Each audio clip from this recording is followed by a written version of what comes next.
Sairam America, and welcome to episode 9 of the InSaider Lens series. This is the Soul Network, and I am your host, Arun Saider. In this special series, we will take you on a beautiful spiritual journey across the nation. Along the way, we will collect valuable gems of different cities, their culture, spirits, and unveil the cord that connects them with Swami's teachings. We started our journey flying through the blue skies across the Big Apple, discussing Swami, music, New York, with a dose of vitamin L. We traveled on horseback through the flatlands of Dallas, trying to discover the eyes of the heart. We learned how the city exemplifies friendship, loyalty, and compassion. Exploring the thick forests of Atlanta, we met our new refugee friend and welcomed them with open arms. Walking through the Centennial Olympic Park, we absorbed the historic importance of the movements and struggles the place witnessed, starting from the historical civil rights movement to the modern-day human rights struggles. Sitting by the fireside in the cabins from Seattle, we talked about the Pacific Northwest Native Americans, their heritage, and learning to live in sync with nature. Camping at the foot of Mount Rainier, we experienced the spirit of Seattle, filled with optimism, enterprise, and innovation. Traveling all the way from west to east, we all enjoyed a game night with our families from the studios of Boston. Experiencing the spirit of fighting for what is right, we took a tour through Boston, the historic center of our nation. After spending Thanksgiving week contemplating on the glory of gratitude, we traveled to the heart of Hollywood, Los Angeles, drove over the Golden Gate Bridge of San Francisco, and sailed to paradise on earth, the Hawaiian Islands. And last week, we explored the glorious American Midwest with a long tour through 3 cities: the Windy City of Chicago, Detroit, the Motor City, and Milwaukee, the Cream City. To commence the season of celebration, we immersed ourselves, singing carols in symphony and spreading some holiday cheer. Tonight, we are reporting from the most vibrant metropolis in the heartland of the United States, St. Louis, the Electric City, famous for its iconic Gateway Arch, fiercely loyal sports fans, and blues music scene.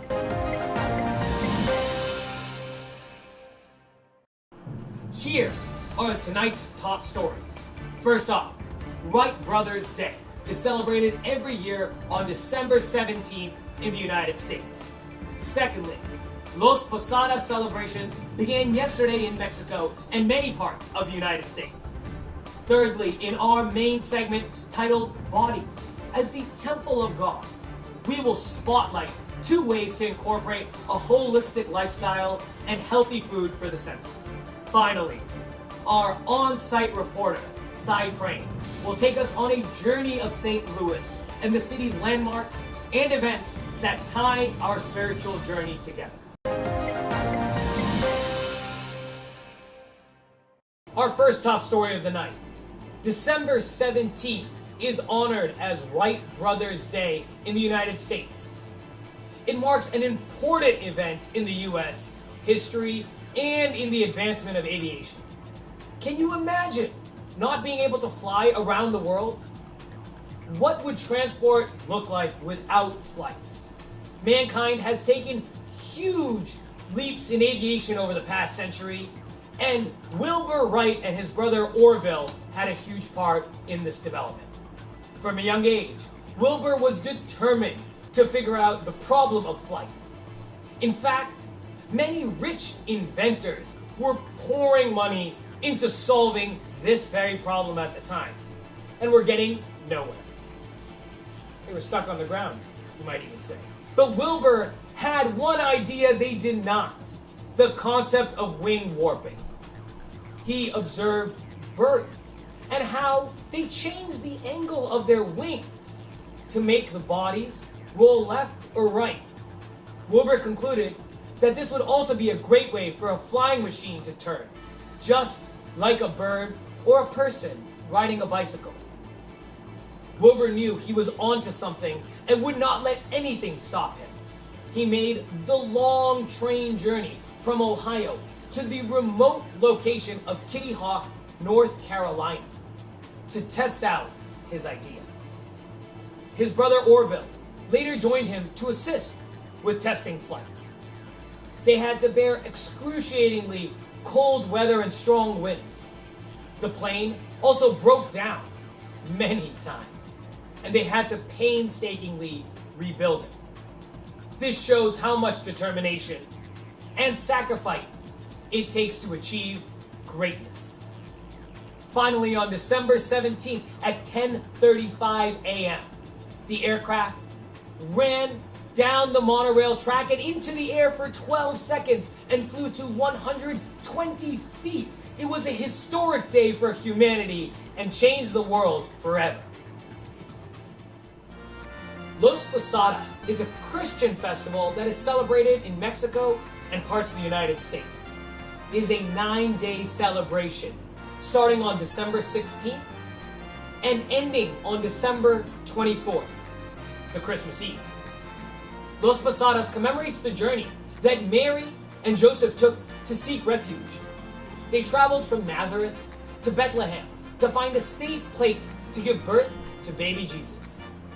Every evening during this festival, children dress up in gold and silver robes as Mary and Joseph, riding on a donkey, followed by a group of singers and musicians, to go on a procession, asking for lodging.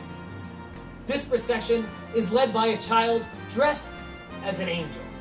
They visit selected homes, stop to sing carols, and ask for lodging. The host pretends to deny lodging and provides the group with some refreshments. Churches hold Mass every day after the procession. When Mass concludes, children break piñatas in the form of a star, signifying the star that guided the 3 wise men to baby Jesus. Such a wonderful way to celebrate this holy Christmas season.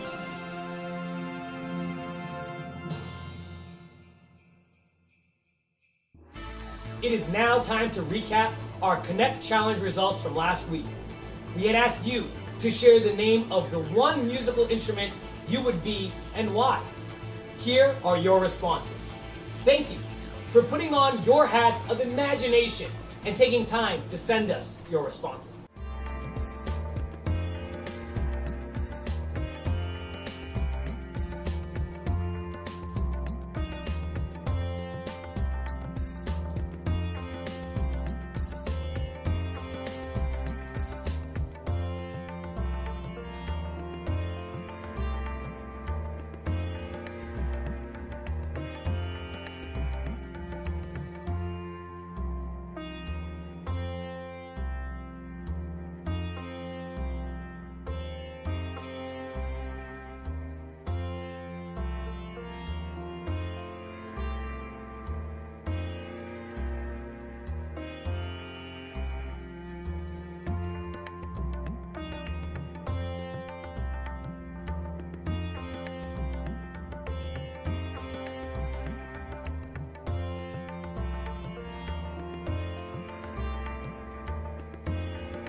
Finally, time to get into our main segment, Body as the Temple of God. In this segment, Dr. Sundar Iyer and Sister Maya Iyer will share ideas on how we can incorporate a holistic lifestyle for all the five senses. They also share about the 6 tastes of Ayurveda and the necessities of disciplining the senses in order to achieve all-around health. Swami says, the type of food that you consume decides the degree of concentration you can command. Its quality and quantity decide how much your self-control is lessened or heightened. There are 4 pollutions against which man has to be vigilant. Of the body, removable by water. Of the mind, removable by truthfulness. Of reason, removable by correct knowledge. And of the self, removable by yearning for God. God is the doctor. Seek Him. Rely on Him. You will be free from disease. Brother Sundar and Sister Maya will be sharing some valuable information and techniques on how one can identify the pollution, make changes to remove it, and achieve a disease-free life. Dr. Iyer was the first of a group of students to join Swami's Institute of Higher Learning in Puttaparthi in 1979.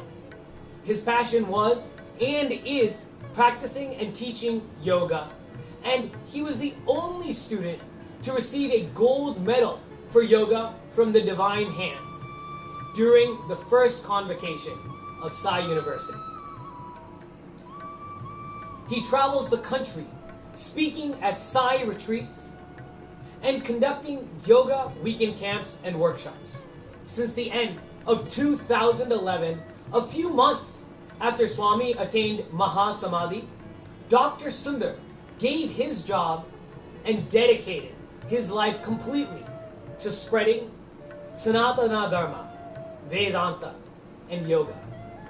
Sister Maya is an alumni of the Sri Satya Sai Primary School and Sri Satya Sai Institute of Higher Learning. After her graduation in 1991, Maya served as a scrub nurse in the cardiothoracic operation theater of the Super Specialty Hospital in Puttaparthi for 2 years. In 1992, Swami benevolently performed the marriage of Maya with Sundar Iyer. Maya received her ERYT 200 yoga certification accredited by Yoga Alliance USA from the Shivananda Ashram, India in 1997. Brother Sundar and Sister Maya recently co-founded the Kaivalya Yoga Gurukulam, KYG, at their home in Ohio, USA. Researching and creating new recipes is Maya's passion. She has over a decade of experience in cooking delicious and healthy recipes based on the principles of yoga and Ayurveda. Let us all dive into this upcoming 2-part segment that will take us into the world of holistic living and a disease-free life. So, let's get right to it.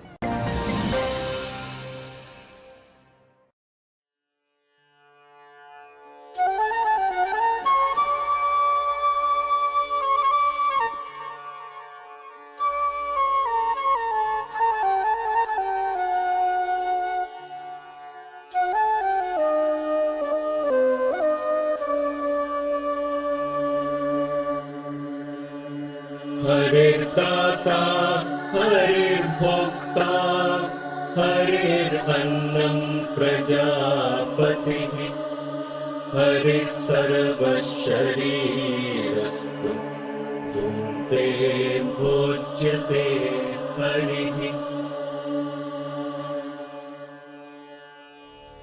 Namaste, Sai Ram everyone.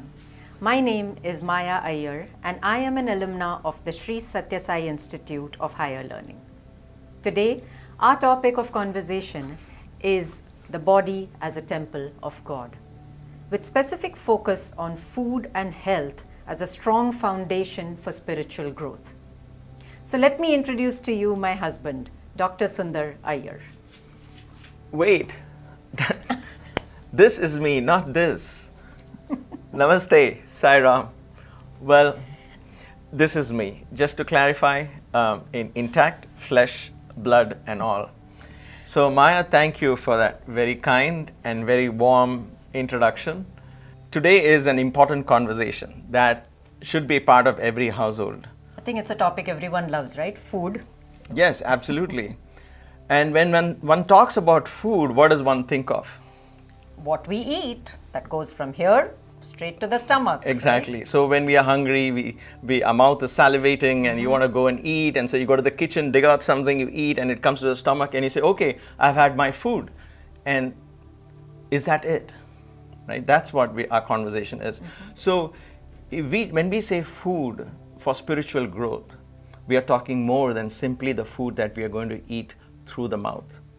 And we are going to talk about it in detail, the food from the mouth. That caters to all the six tastes, in connection with the six experiences of our lives, right?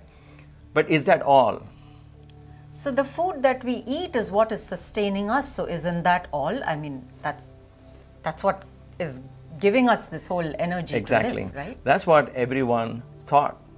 But then with the teachings of our beloved Swami, who taught us that for spirituality, it is not just what you eat, because what is here? What is the energy that is here? It is not just simply digestive juices that is digesting your food. There is a divine energy that lies in the midsection of your body. And you and I have chanted it for so many decades now. Let's do a little bit of that. Aham Vaishvanaro Bhutva Praninam Dehamashritaha Pranapana Samayuktaha Vachamyannam Chaturvidam. Aham Vaishvanaro Bhutva. So in the Gita, Krishna says, I reside in this section of the body. Right? So this is where the life force is generated from the food that we eat, but it is not only the food that comes through the mouth. Not only that, then what else is there? Well, that's the spiritual food. The food that comes into the body is not restricted to only what you and I eat from the mouth. It is everything that enters your body through the senses. Oh, so by senses like, the eyes and ears and Absolutely. nose. Okay, Absolutely. that's what it is. So let's start with the most important sense. Because we don't understand the importance of food from the other senses, we focus only on food from the mouth, and then we say, why am I not getting healthy? I'm eating all the healthy food, I'm still not healthy, right? This is why we may not experience holistic health.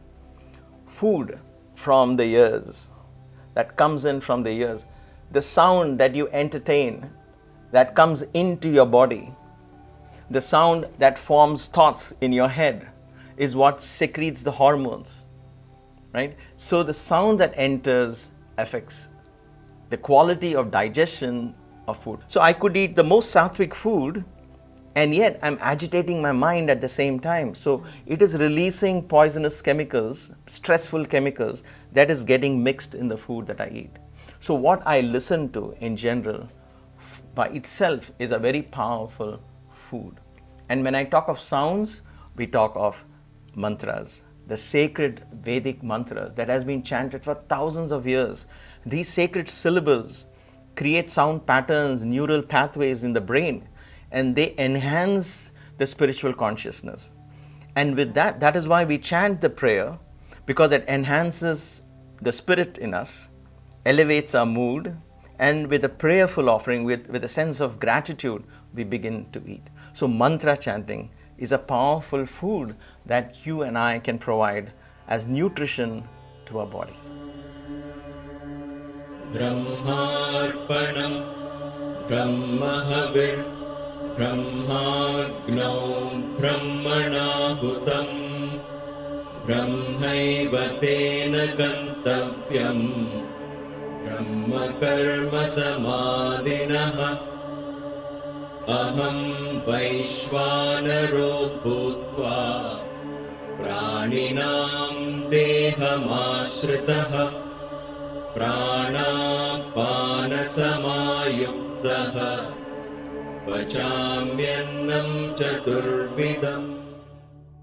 So if I don't know mantras, to chant, could I just listen to it? Like, could I just listen to bhajans or mantras? Would that have the same kind of effect as if I was chanting it? Absolutely. In this age, it is said namasmarana, the chanting, the contemplation of simply the name, the power of the name Rama, Sita Rama, Sai Rama, Hare Rama, Hare Krishna, Om Namah Shivaya. All these are powerful, powerful mantras that can create a cleansing conditions in just not our body, but in the nervous system, in the mind, and begin to expand our spirit and consciousness. That's why it becomes a powerful foundation for spiritual growth. And that's why Swami always focused on just singing Namasmarana. Yes, right? every Even day in during bhajans. our years in the ashram, and every day now at home, we listen to bhajans, we sing bhajans, so that we constantly feed the spirit that is craving for divine experience. Sai Ram Jai Radhe Shyam. Om Shri Sai Ram Jai Radhe Shyam. Om Shri Sai Ram Jai Radhe Shyam. Ayodhya Vihari Shri Ram Ram Rama. Ayodhya Vihari Shri Ram Ram Rama. Dwarka Vihari Shri Krishna Krishna Krishna. Dwarka Vihari Shri Krishna Krishna Krishna. Saptagiri Vihari Govinda Govinda. Saptagiri Vihari Govinda Govinda. Puttaparthi Puri Vihari Shri Sai Nath Deva. Nirabhakta Hridaya Vihari Shri Sai Nath Deva. Puttaparthi Puri Vihari Shri Sai Nath Deva. Om Shri Sai Ram Jai Sita Ram. Om Shri Sai Ram Jai Radhe Shyam. Om Shri Sai Ram Jai Sita Ram. Om Shri Sai Ram Jai Radhe Shyam. Om Shri Sai Ram Jai Sita Ram. Om Shri Sai Ram Jai Radhe Shyam. Om Shri Sai Ram Jai Sita Ram. Om Shri Sai Ram Jai Radhe Shyam. Om Shri Sai Ram Jai Sita Ram. Om Shri Sai Ram Jai Radhe Shyam. Om Shri Sai Ram Jai Radhe Shyam. Om Shri Sai Ram Jai Radhe Shyam. So listening, yes, we got that, whatever we listen to affects what we have eaten. What about speaking? Absolutely. The sound that goes into your body and the sound that comes through your body, both are important. The quality of your conversations is food not only for you, but it's food for somebody else, right? Right. The sound that comes out of me is going to be the sound that's going into your ears. So if I'm going to spew poison, if you will, by criticizing somebody or just engaging in idle gossip and some hurtful conversation, which really has no bearings on your life or my life, but if I am doing that, not just by talk, today we do it by texting. Yes. That's also sounds, right? Because Emails, it creates sounds. Text, everything. Absolutely. If I receive a video, a clip or a text which is hurting me, which spoils my mood, do I forward it again to 10 more people? Then who's responsible for spreading that disharmony, that violence, that poison? you and I, because, so can we refrain from that? So the sounds that go out of the body are as important as the sound that comes into your body. So sound as a source of food becomes an important constituent that adds and energizes the life force that comes in through food. So we spoke about the ears, and then we go to the eyes as the next sense. How do we, how does that correlate with this? Sense of sight, right? What you see also affects your digestive system. So again, go back to your favorite food, salad. Anyway, so you're eating salad, and then you see, let's say, a dead rat in the corner of your home. Now, would you say, oh, okay, I'm going to clean that dead rat. Let me finish my food. You're going to say, oh gosh, I lost my appetite, correct? Or you see something on television that, again, not only you're listening to, but you're seeing something. So what you see directly has an impact on your mind, on your brain. And again, the brain secretes those hormones in relation to what you're watching. Do you know this amazing truth based on this mirror neurons and whatever science is discovering today? But Swami told us many years ago that when you see something, the brain does not distinguish between what you're seeing is imagination or whether it is real. It is experiencing it through your eyes as if it's real. So imagine a violent scene. Imagine a scene where somebody is getting hurt or killed, for God forbid. All of that, the brain is recreating those scenes as if you are experiencing them. And guess what happens if you're eating dinner at the same time? So is it only if I'm watching something while I'm eating that it's going to affect me, or listening to something while I'm actually eating? That's a great question, Maya. So yes, while you're eating, you have to be very careful and mindful of what you want to watch. Watch something nice, something motivational, something inspirational, right? But then food is not just only when you're eating. Now, when was the last time we walked and looked at the sunset? Quite a few weeks ago, correct? When was the last time we saw a sunrise? When was the last time you camped out under the starry night sky and looked at the stars? When was the last time you were at the beach looking at the ocean or the grand vast lake? When was the last time your visions exploded into an ever-expanding horizon? If the vision doesn't experience that, then the concept of the heart opening to embrace everyone and love everyone becomes more and more remote. So you and I lived in Puttaparthi. We used to walk back from darshan and we used to look at the hills and everything was so open and spaced out, right? So that helped us think broad. It helps us think a little beyond ourselves. Walking in nature, seeing the beautiful landscapes, this beautiful creation, Mother Earth. How do you experience that? We are all so blessed to have eyesight. Think of those who don't have that experience. Can we feed in those beautiful images that bring in peace of mind, expands the mind and expands the consciousness? Can we bring those energies and store it here and feed the Aham Vaishvanara? The God is now being offered most beautiful sceneries from your eyes. He's being offered the most beautiful sounds from your ears, right? And so then the divinity within awakens. That is the beauty of food from the eyes. That's beautiful. I think I'm getting the hang of this now. Okay. So ears, eyes, and now we go to the nose, the sense of smell. Yes. So yeah, when I smell something nice, like a nice fragrance, it makes me feel good. I feel positive, I feel calm, I feel nice. So is that the kind of thing we're talking about? Yeah, absolutely. So when you go shopping for buying flowers for the altar, yes. You are in your best mood, right? That's when True. I get my Absolutely. stuff from Maya, because I know she's in the great mood. What puts you in that place?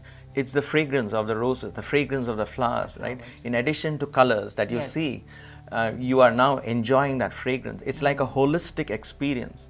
When you light an incense in the altar, why was lighting an incense in the altar even important in the first place? Smell is directly connected to the deepest memories that you and I hold in our unconscious and subconscious mind. We have so many fears that we hold back. We have so many self-doubts and anxieties that we might have experienced in our childhood that we are carrying today.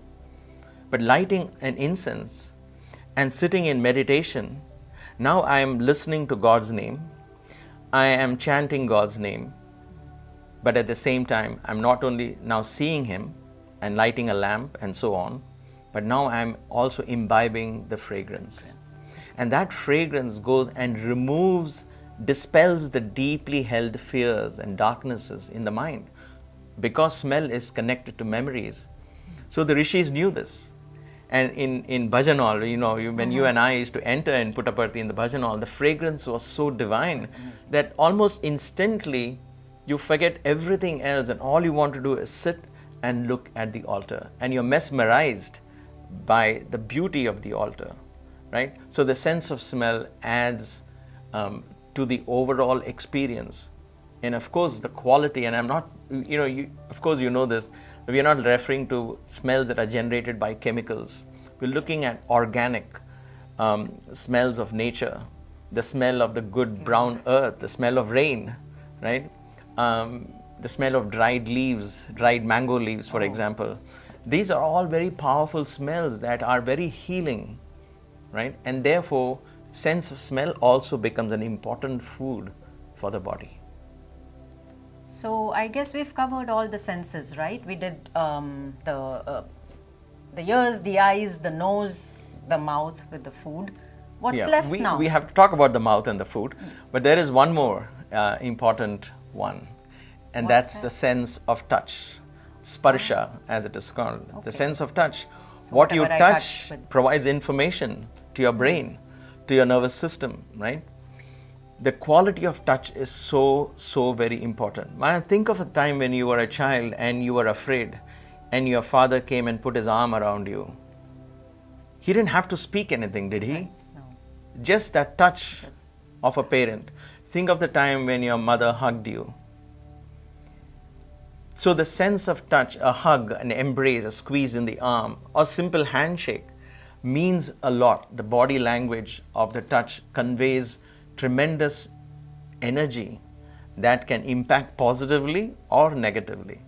So one has to value the sense of touch. We just don't want to keep touching anything and everything just because it's available to touch, So when we begin to value that, just like we value sound, like we value sight, when we value smell, we value touch, then that touch of ours begins to become a healing touch. That's why you and I, growing up in Puttaparthi, we would love to touch Swami's feet when he Absolutely. Touching his feet, kissing his feet. That touch brought us so much energy. Touch is a very powerful medium to communicate energy. And therefore, when we touch our Guru, when we touch the altar, when we touch the flowers to decorate the altar, we are actually engaging touch, and that becomes an important source of life force that comes into the body through the sense of touch. The sense of touch is also associated with air, and air comes in through the nose. So they are all interrelated. Now these don't they stay in watertight compartments, but then when we do mudras with our hands, when we do prayers with our hands, that's why I don't have to touch you to convey humility. I can just say Namaste.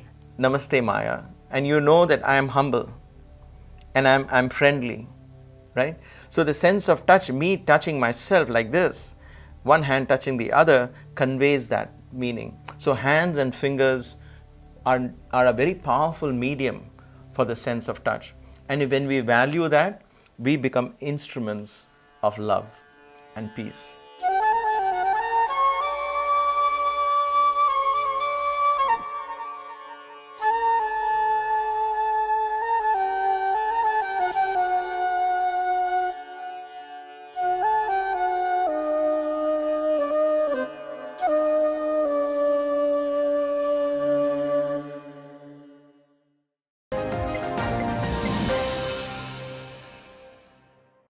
What an interesting session so far. I cannot wait to see the rest of it. But before we proceed, let us take a short spiritual break, and we will be right back. When we return, we will continue to hear more on the topic. You don't want to miss it.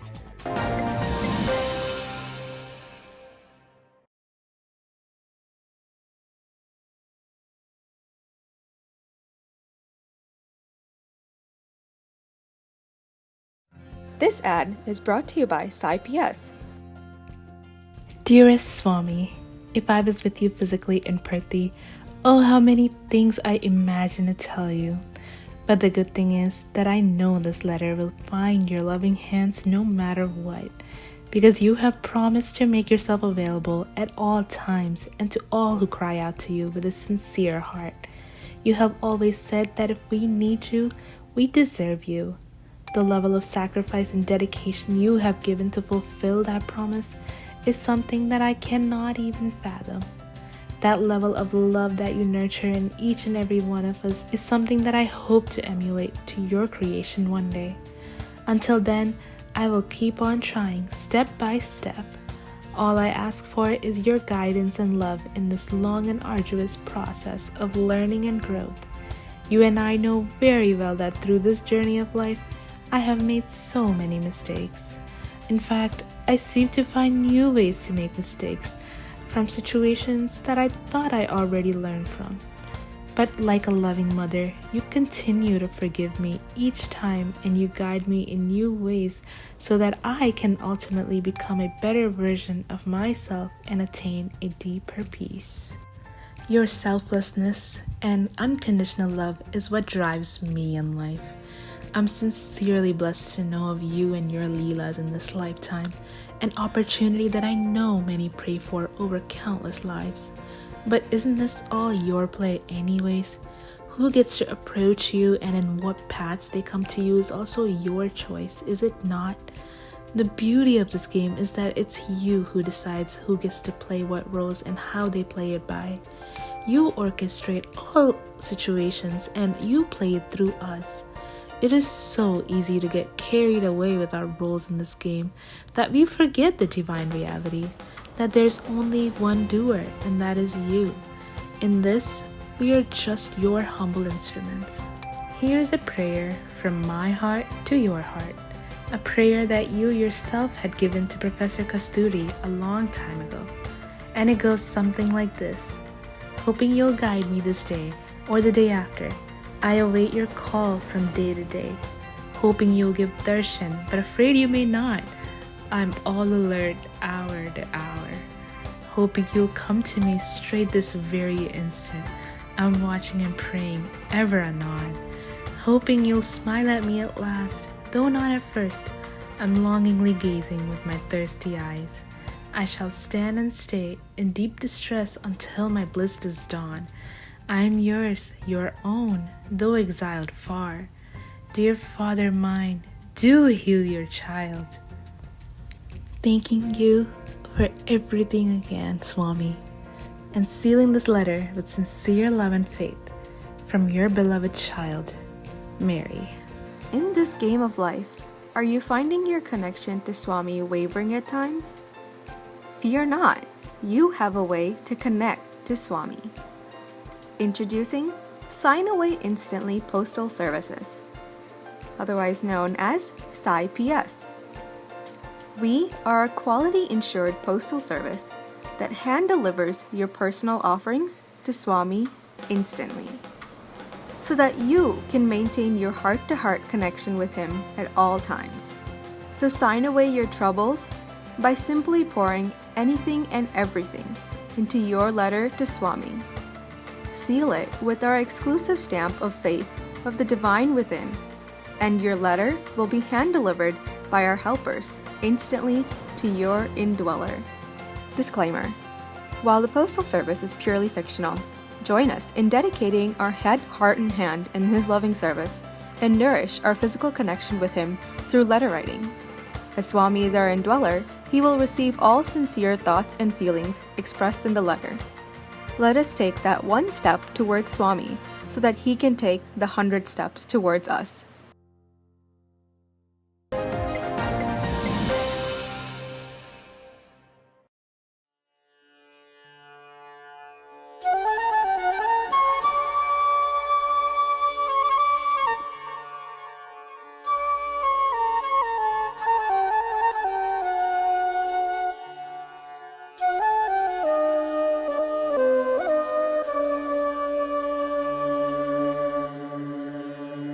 हरिर्दाता हरिर्भोक्ता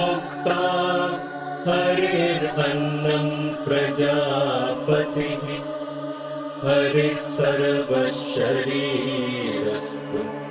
धूम्ते भोज्यते हरिः.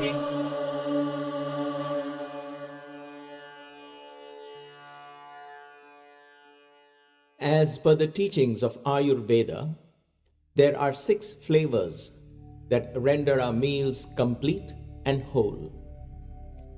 These are sweet, sour, pungent, astringent, bitter, and salt. In her own mystical and mysterious way, Mother Nature weaves a rich tapestry of these 6 flavors, such that they represent life's countless experiences. These multidimensional tastes teach us the lessons of survival, adaptation, and perpetual growth. Not only do these tastes give our bodies exceptional health, but they prepare our minds to take on the roller coaster of life with equanimity and poise. Welcome to the 6 divine tastes of Mother Nature. So, Maya, when we talk of sweet tastes, one thinks of only sugar, but then what else comes under sweet? Oh, there's plenty that comes under sweet. When we think of sugar, we are thinking of the white sugar that we get nowadays. Or brown sugar. Or brown sugar. Processed sugar. Yes. But in the olden days, the way Ayurveda prescribed sugar, it was actually jaggery, which is the unrefined sugarcane, made from sugarcane juice and unrefined, unprocessed. So that's what we would use as a healthy sugar. Okay, so that's sugar. What? Right.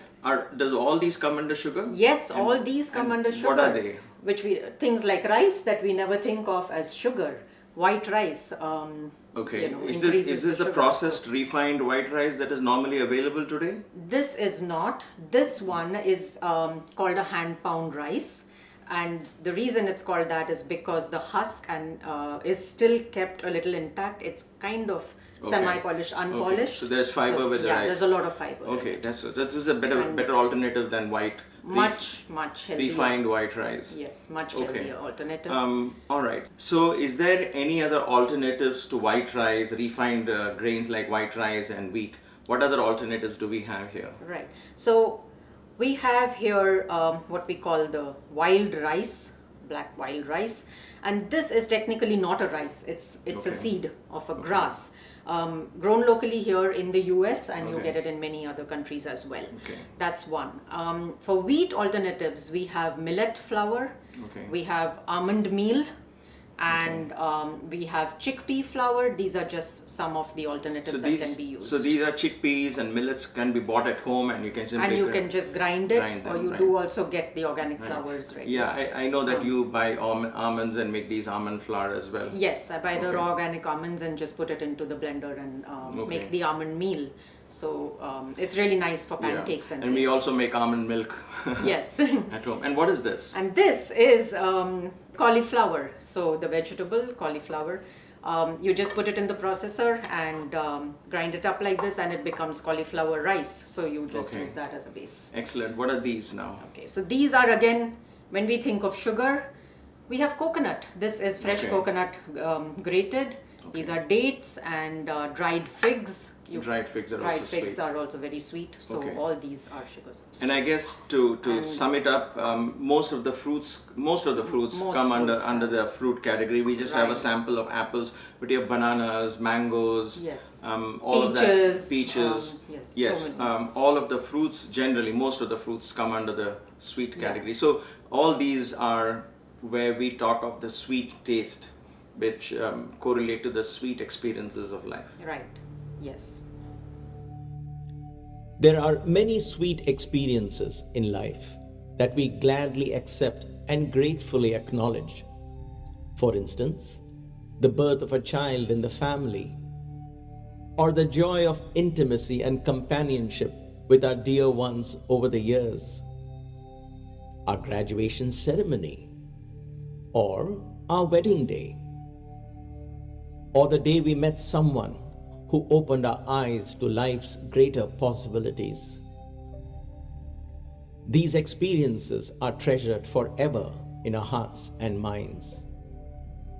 May we continue to be blessed with such sweet encounters that enrich us with moments of joy and eternal gratitude. So now we come to the sour category, right? That in Tamil we call it pulipu. Right. Okay. So what do we have in the sour category that we can bring into the food on an everyday basis? So the first thing most common is lemon or lime, as Lemon, we always have okay. it, right? So lemon. So you is can the most- squeeze lemon squeeze lemon into Okay. your salad or even in Okay. over Do fruits. you, even when you cook food, do you use it as Yes, a we do. dressing or a, We do when okay. we make any lentil soups, like dals, as we call. Sometimes in the end, Okay. we would squeeze some lemon into that. Okay. Pickles, like these are pickled olives. So Okay. we have a variety of pickles that we get here, basically soaked in vinegar. So vinegar is the sour taste. Okay. And this is tamarind pulp, which we use a Okay. lot in our Indian cooking. Right. We have, this is raw mango, Okay. kind of seasoned up with spices like red chili powder Okay. and salt. This is a dry mango powder, Okay. which again we use as a seasoning in many things. Okay. And then fermented foods as well Okay. comes So, in. so fermented foods also come under the sour category. Under sour category, because when you taste them, once it ferments, Okay. it has a sour taste to it. Right. Idli dosa batter is one, and this of course is most common, yogurt. Yeah. One of the greatest things about fermented food is the microbiome, the bacteria ecosystem that it helps maintain in the human system. So in the last 10, 15 years, medicine has begun to understand the importance of fermented food, and eating good quality fermented food helps in maintaining a very good ecosystem. So in that context, we also have probiotics. You get some good quality probiotics that you may want to consider, right, on an everyday basis, or at least once in 3 or 4 days you do a routine intake, so that you're creating a lot of variety in the bacteria ecoculture in your body. This is, what fruit is this? That's a pomelo. It's Okay. again a citrus fruit. So I guess Okay. citrus fruits are also generally on the sour side. Correct. This could also come under sweet, a little bit. It has a sweetness in it. So Yeah. none of these are really watertight compartments. Exactly. At least on the fruits side, there's always an element of A mixture of sweetness. tastes, Right, basically. right. But this definitely is sour. This definitely comes under the sour category. Tamarind comes under the sour category. Yes. Okay, very interesting. Fermentation happens when something is stored away for a period of time. There are many experiences and moments that are tucked away in the deep recesses of our mind. Experiences long since gone, but whose memories ferment, oftentimes as sourness in our thoughts and behavior. Every experience of the past has a lesson to teach. Our job is to learn these lessons and drop off the experiences. Carrying painful experiences in our memories only hurt us and stop us from living life to the fullest.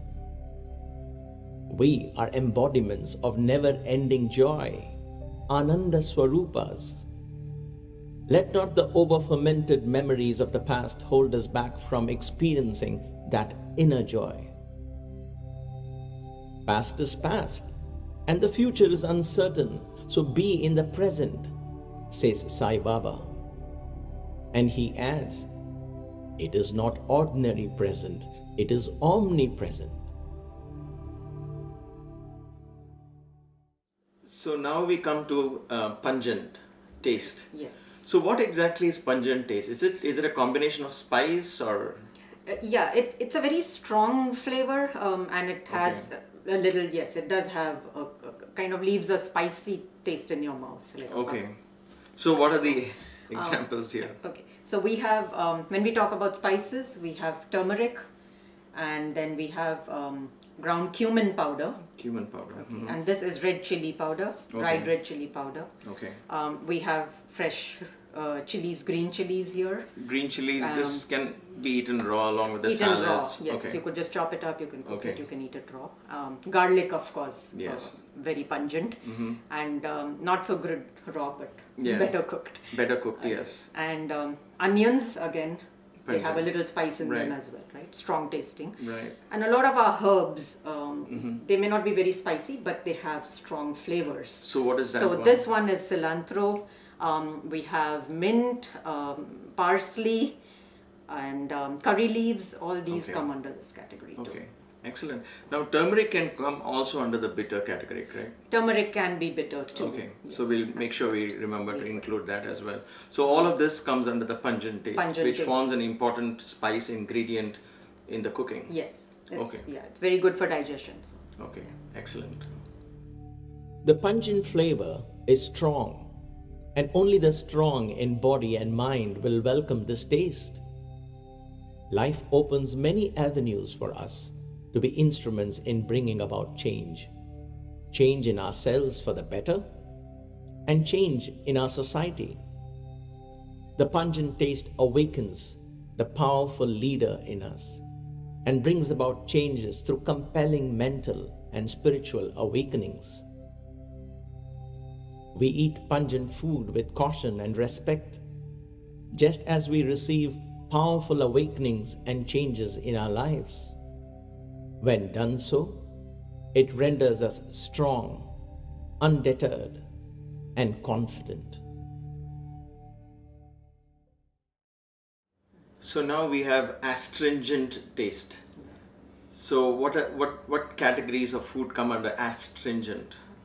So astringent, we have the legumes like the kidney beans. Okay. These are black-eyed peas. Okay. Things like this come under astringent. It's very close to the pungent taste. These are kidney And- beans. Yes. Okay.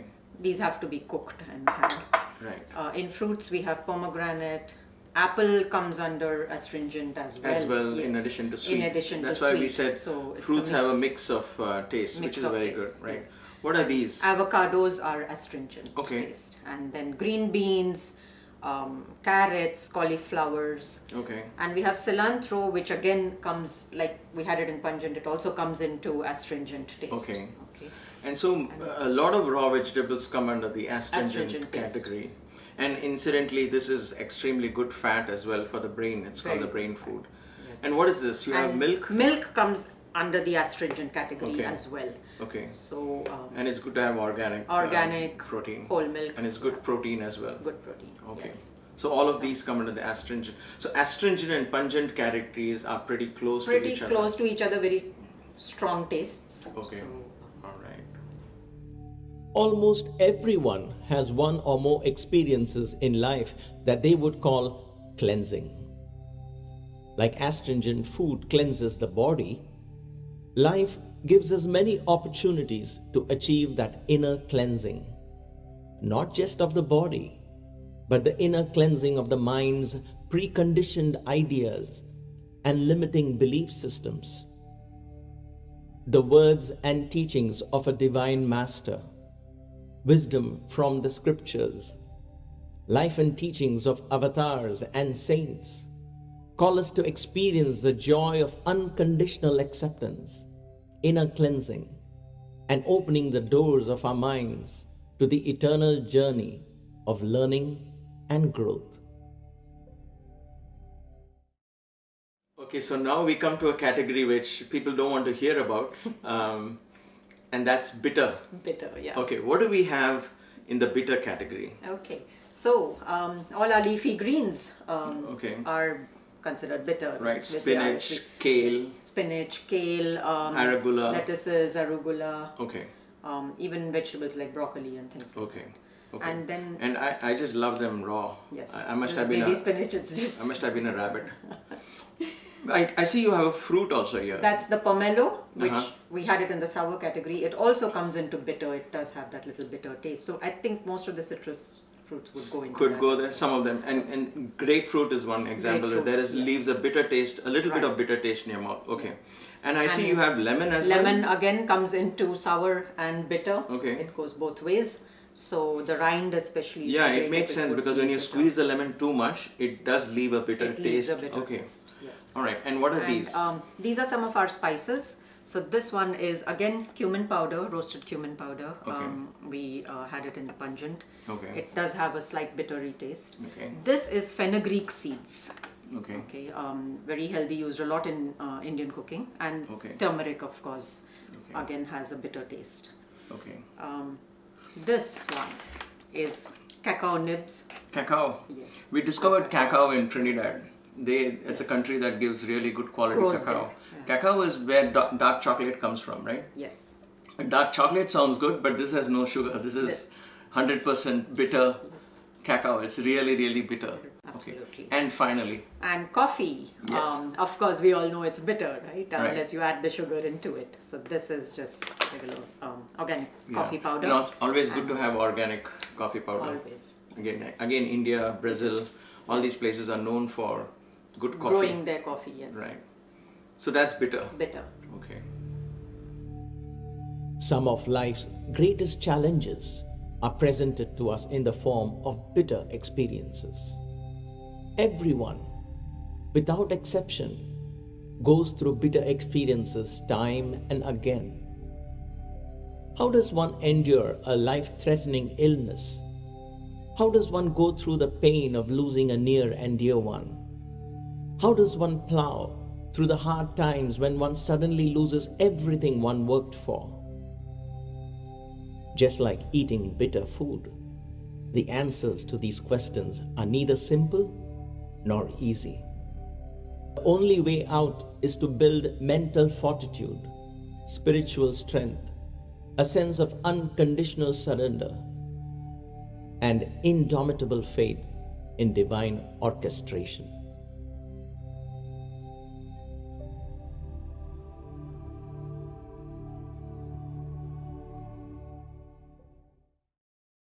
And then finally we come to salt. I think it's pretty easy to understand what salt is.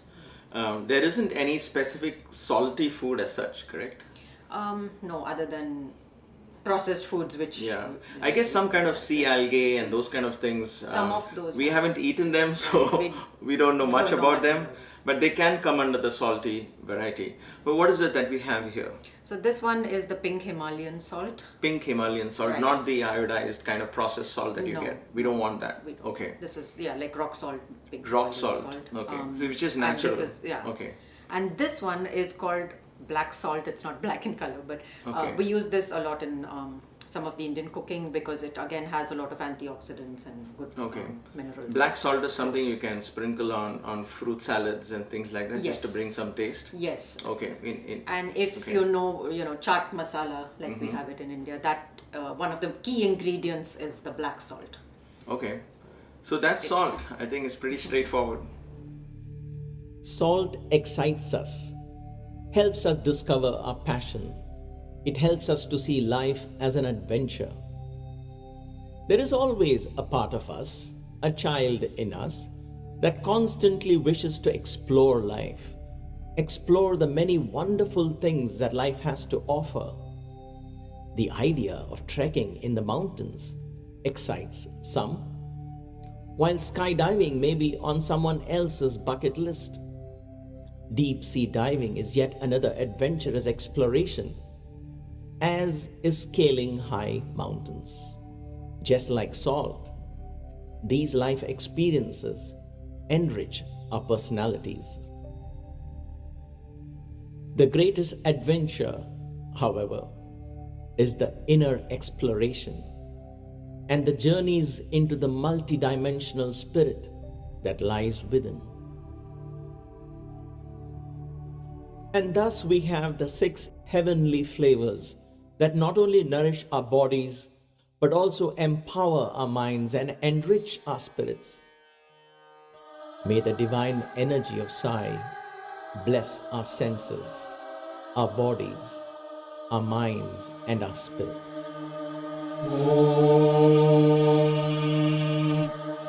भद्रं कर्णेभिः शृणुयाम देवाः भद्रं पश्येमाक्षभिर्यजत्राः स्थिरैरङ्गैः, स्तुष्टुवागुंसस्तनूभिः व्यशेम देवहितं यदायुः स्वस्ति न इन्द्रो वृत्रश्रवाः स्वस्ति नः पूषा विश्ववेदाः स्वस्ति नस्तार्क्ष्यो अरिष्टनेमिः स्वस्ति नो बृहस्पतिर्दधातु ॐ शान्ति शान्ति शान्तिः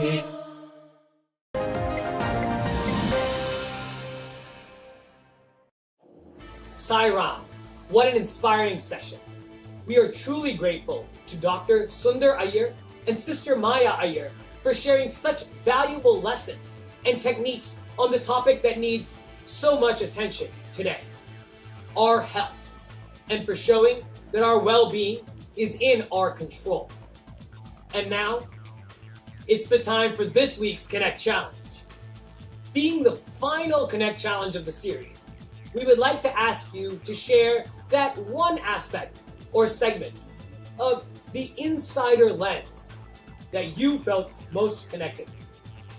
Please share your answers with us, and your responses will be displayed in our next episode. Looking forward to seeing your submissions. Before we move on to the final segment tonight with Sai Prem from St. Louis, let's move on to the public service announcement for the week.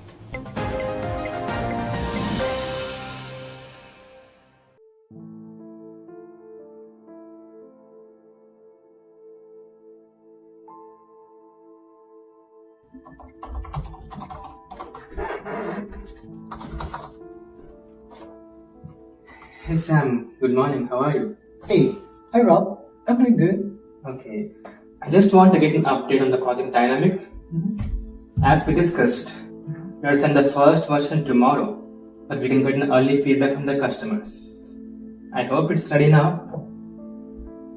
Oh Rob, I don't think we'll finish in time. We have a few things that really needs to be taken care. So I'm really sorry. This is not expected from you, Sam. Every time I give you a small job, you could never finish it on time. I'm very disappointed with you. How to do the damage control now?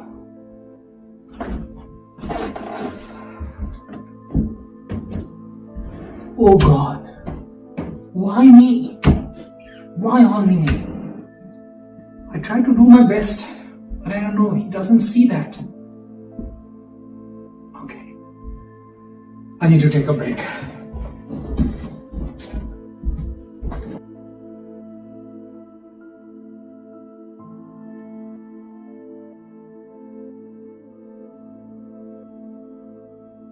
Oh God, I don't know. I'm already working so hard and Rob still expects so much from me. Why it's always happening to me? Why only me?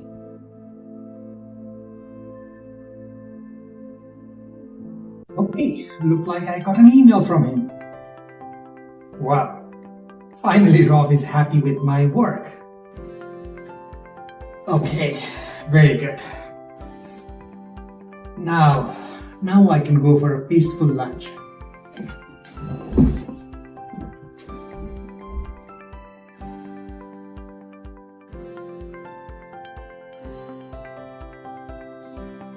Oh, it's a beautiful day with a happy bus. I'm just doing great. Wait, it may be so difficult for him to live on the street. Should I help him? What if he asks for money though? What if he does something to me? No, it's not safe. Let's move on.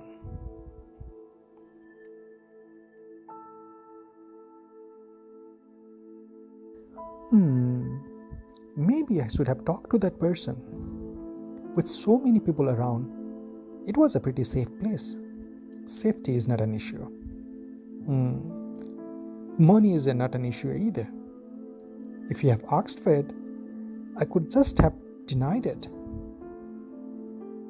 I missed an opportunity to help today.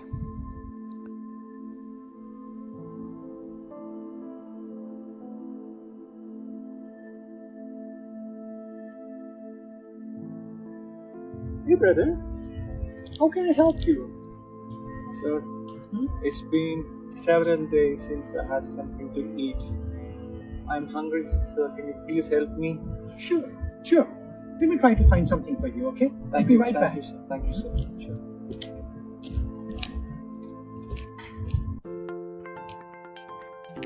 Hey brother, I got something for you. I have some granola bars and a hot cup of coffee. Would you like this? Thank you. I would like to take it, sir. Okay, here you go. Oh, let me try to do this, okay?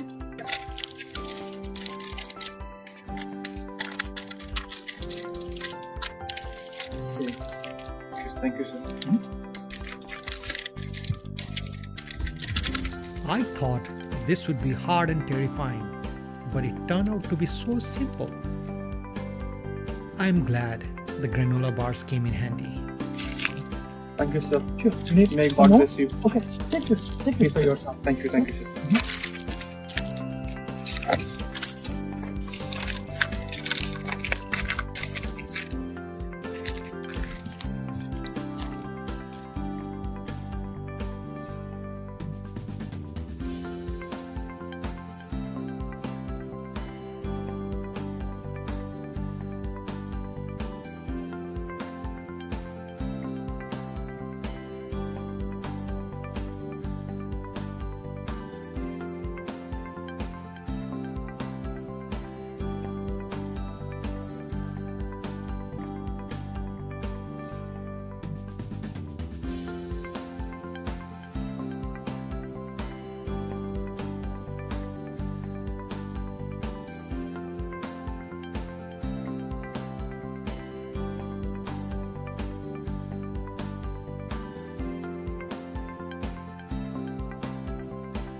Welcome back to our special edition of the InSaider Lens.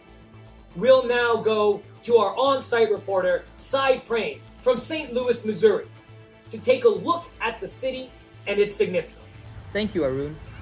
Even today, St. Louis is known for its iconic historical landmarks. One of the most famous feats of architecture here is the Gateway Arch, designed by the Finnish-born American architect Eero Saarinen in 1948.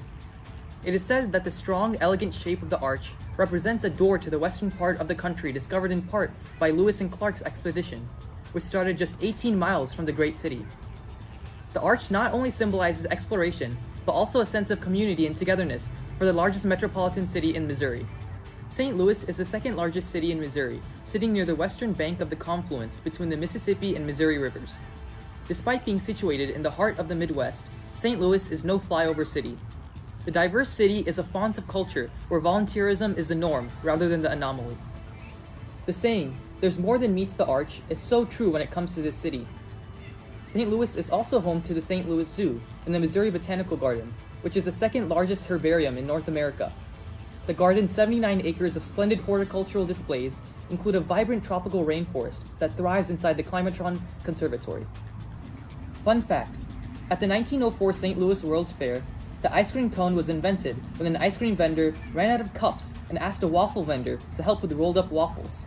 Being one of the first and most prominent buildings in St. Louis, the Basilica of St. Louis, King of France, is more commonly known as the Old Cathedral, a nickname it gained after its replacement by the New Cathedral in the Central West End. The Old Cathedral is one of the city's oldest buildings, and the only one that survived the complete demolition of the 40 city blocks on the ground that now holds the Gateway Arch. The architecture is simple but rich with history, standing on a site designated for church use by the city's founder. Additionally, it was the first cathedral west of the Mississippi River and the first major Greek revival building in Missouri. Our state motto reads, Salus Populi Suprema Lex Esto, which means the health of the people should be the supreme law. Individuals not only from St. Louis, but all over Missouri follow this motto. Here's a simple but heartwarming true story of how folks from the city live up to this motto by performing such simple acts of kindness. Megan Gunn from St. Louis, Missouri recounts how the kindness of a coworker helped her get through a challenging time in her life. Back in 2016, Megan Gunn was diagnosed with Crohn's disease, a chronic condition that affects the digestive system. Megan's doctor recommended practicing hot yoga to ease the symptoms, so she got a job at her local studio. That's where she met Dale, an older man who came to clean the studio at night. When Megan usually finished her shifts, Dale had fascinating stories, and he was also a great listener. Before she knew it, Megan started staying late to chat with him, and they became friends. When Dale found out about Megan's diagnosis, he started reading up on Crohn's disease and bringing her fresh juices that he made himself to help her feel better. During such a hard and very confusing time in my life, where I was relearning my body and health, Dale's small act of kindness meant everything to me, Megan said. I've been thinking about him a lot now during the pandemic, because I just don't want to forget how the smallest things can mean the most in the hardest times.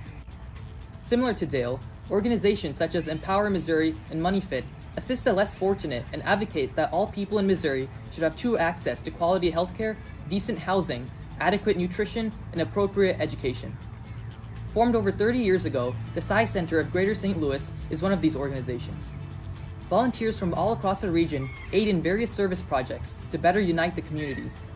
One of these service projects is an annual medical camp made possible by volunteer doctors that provides hundreds of less fortunate individuals the opportunity to receive checkups, flu shots, and healthcare completely free of cost. Overall, St. Louis's history, culture, and unity contributes to its constantly growing spiritual connections with the people.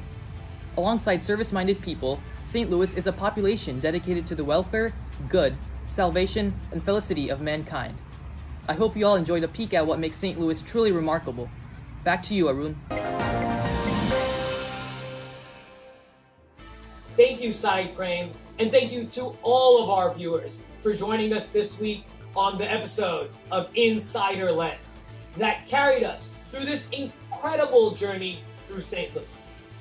The Missouri state motto, Salus Populi Suprema Lex Esto, translates to, the health of the people should be the supreme law, synonymous with the old proverb, health is wealth, quoted by the famous American philosopher Ralph Waldo Emerson.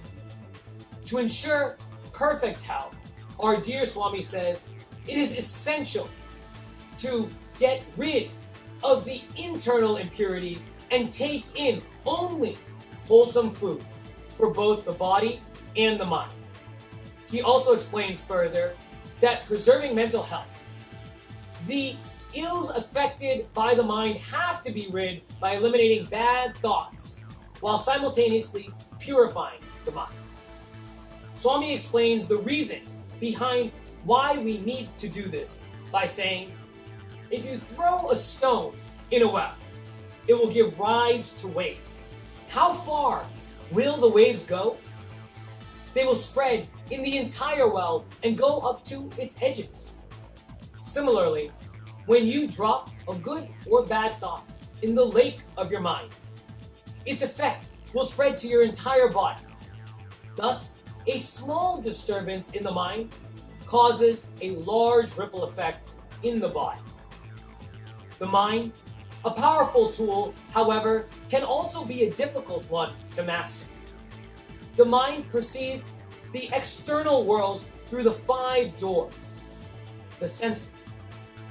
These senses are also the only entry and exit points, and hence must always keep a watch on what goes in and out through them to eliminate bad thoughts and purify the mind, or, in other words, master the mind and become a mastermind.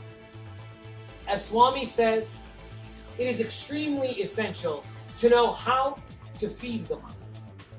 To this end, the 5 senses, its gateways, need to be fed a wholesome and healthy diet, such that it nourishes and calms the mind, thereby letting it tune into the love that naturally flows from our heart, which ultimately reflects our actions.